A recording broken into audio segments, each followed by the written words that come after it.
À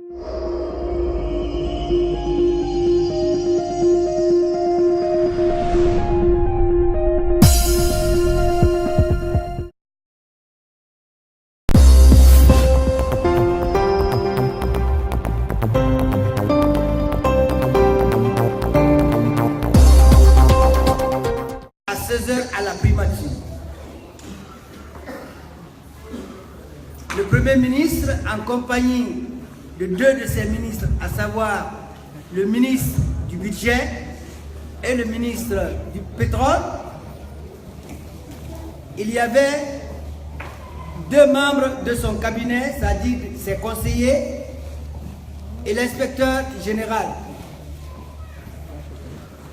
Il a introduit en disant que son gouvernement a trouvé qu'il y a eu un accord entre la Guinée et le Fonds monétaire international. Et cet accord stipule que pour que la Guinée bénéficie du programme du Fonds monétaire, qu'il fallait augmenter le prix du carburant et aussi ne pas subventionner l'énergie et d'autres contraintes. Parmi les contraintes qui ont été signées par le gouvernement, d'après le Premier ministre, même la Banque mondiale et la Banque centrale n'a plus l'autorisation de garantir les dettes de l'État. Ce qui veut dire que notre souveraineté nationale est en jeu quand la Banque centrale ne peut plus garantir. Et lui-même, il a eu l'honnêteté de dire que s'il était là, qu'il n'allait pas accepter un tel accord. Et que l'accord stipulait que le 1er juillet, l'augmentation du prix du carburant devrait se faire. Et que cela n'était pas discutable. Et que ce n'est pas négociable.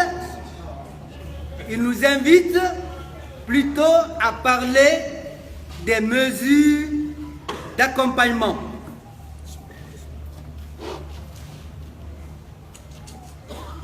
Alors, les généraux ont pris la parole pour faire la présentation de la délégation de l'intercentrale qui répondait à son appel. Ensuite, ils m'ont passé la parole. J'ai dit au Premier ministre, au nom de l'intercentrale, parce que je ne suis qu'un simple porte-parole, parce que déjà on s'était retrouvés à la Bourse du Travail, on s'était dit ce qu'il fallait dire et ce qu'il ne fallait pas dire. Donc j'ai dit au Premier ministre, nous constatons, parce que vous avez parlé de dialogue social, parce qu'il a dit que sa méthode c'est le dialogue social basé sur la concertation en vue de trouver des solutions idoines pour diminuer ou réduire les risques de conflits sociaux. Nous avons rebondi sur son discours pour dire, Monsieur le Premier ministre, si vous parlez de dialogue social, nous constatons qu'il y a un troisième pied qui manque. C'est le patronat guinéen. Et l'accord qui nous lie autour du carburant date du 16 février 2016, signé par le gouvernement guinéen, par le patronat guinéen et par l'intercentrale CNTG du STG. Donc si nous constatons que le patronat est absent, nous, on n'a pas de discussion à faire, nous retournons à la base pour rendre compte. Mais nous vous signalons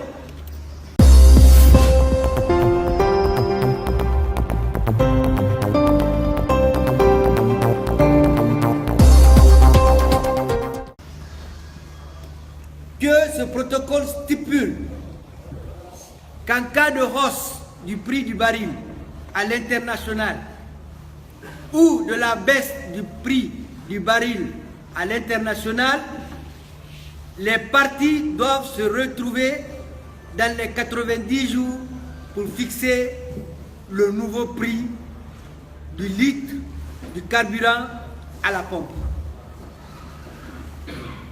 Et Monsieur le Premier ministre, le gouvernement est une partie, le syndicat, l'intercentral est une partie, le patronat est une partie, la médiation est assurée par l'inspecteur général du travail. Et aussi nous constatons que les ministres en charge du travail et de la fonction publique ne sont pas dans cette salle.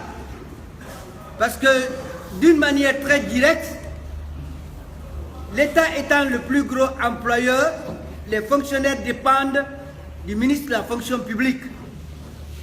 Et le ministre en charge du travail est la porte d'entrée du gouvernement au niveau de l'OIT, l'Organisation internationale du travail. Donc, en voyant tout ce que je viens de dire, nous demandons la route afin que nous puissions rendre compte de ce que nous avons entendu ici. Comme vous l'avez dit, que les 40% du budget sont financés par le Fonds monétaire international ou les aides bilatérales, mais sous la garantie du Fonds monétaire international. Il a repris la parole pour dire que, en ce qui concerne la présence de tel ou de tel ministre, que ça dépend de sa décision discrétionnelle. Nous avons répliqué pour dire que Monsieur le Premier ministre, dans le cadre du dialogue social, si la Guinée est interpellée au niveau de la Commission internationale des normes, c'est le ministre en charge seulement qui ira pour défendre le gouvernement guinéen.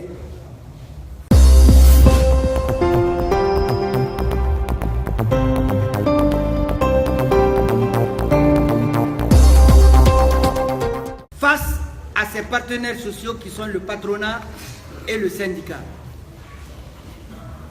Il a répondu, bon, on va faire venir à la prochaine rencontre le ministre en charge du travail.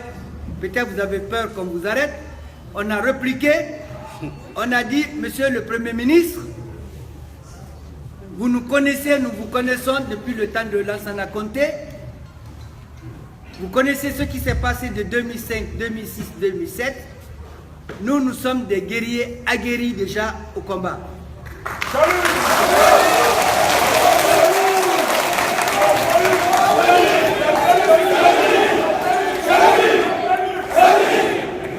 Alors, c'est sur ces mots. N'a pas peur. C'est sur ces mots, camarades, que nous avons purement et simplement demandé la route. Et nous avons quitté la salle. Nous sommes rentrés à la maison en s'attendant à ce que on nous reconvoque ce lundi pour qu'on nous démontre par A plus B la nécessité de l'augmentation et dans la proportion d'augmentation et quelles sont les mesures d'accompagnement, non seulement pour les travailleurs, mais pour la population. Parce qu'une fois que le prix du carburant monte, les denrées de première nécessité augmentent, les denrées stratégiques augmentent. On a déjà constaté aujourd'hui que le sac de ciment qui se vendait à 70 000 est passé à 80 000 francs guinéens ce matin, camarades secrétaires généraux.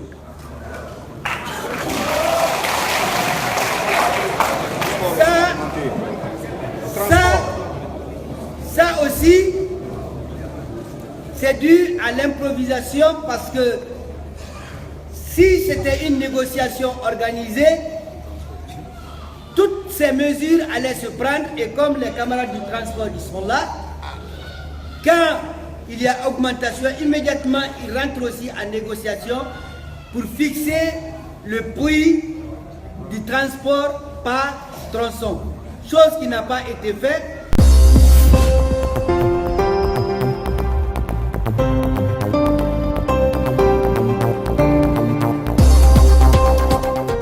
À notre grande surprise, ils attendent minuit pour dire que le prix de l'essence et du carburant sur l'étendue du territoire passe à 10 000.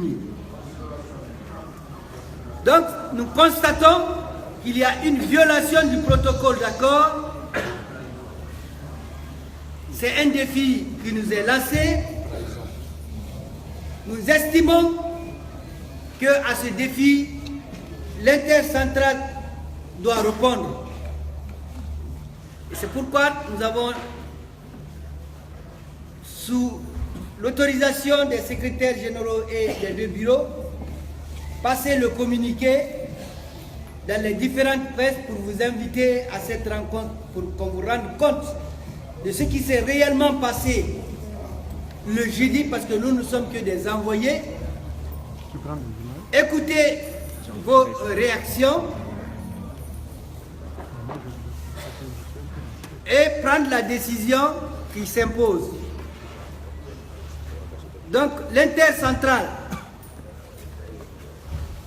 constate cette violation, demande réparation de la faute et sans plus tarder, je m'arrête là et je passe encore le micro aux secrétaires généraux pour vous passer la parole. Je vous remercie, camarades.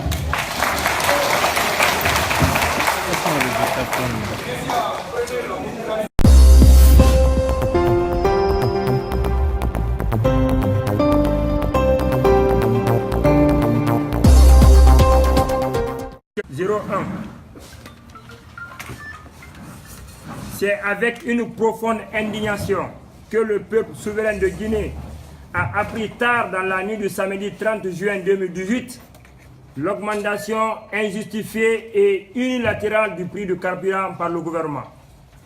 Dans le contexte actuel, marqué par une pauvreté aiguë des populations et une corruption sans précédent au sein du gouvernement, rien ne justifie l'augmentation du prix du carburant qui provoque une flambée des prix des produits de première nécessité et une dégradation du pouvoir d'achat des populations. Face à cette situation préoccupante, les organisations de la société civile guinéenne, réunies au sein des forces sociales de Guinée, se sont aussitôt mobilisées pour analyser cet état de fait et son impact sur les populations en vue d'entreprendre des actions appropriées. Au regard de cette injustice, les forces sociales de Guinée appellent à une mobilisation générale pour contraindre le gouvernement à reconsidérer sa décision.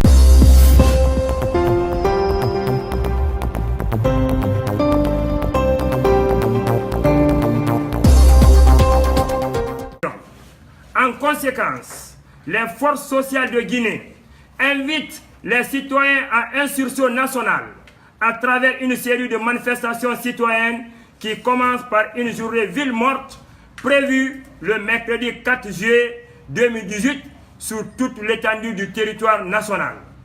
Dans cet esprit, les organisations de la société civile guinéenne réunies au sein des forces sociales de Guinée lancent un appel aux acteurs sociaux, syndicats, organisations de la société civile, patronat, médias, à s'associer à cette initiative destinée à défendre les intérêts des populations.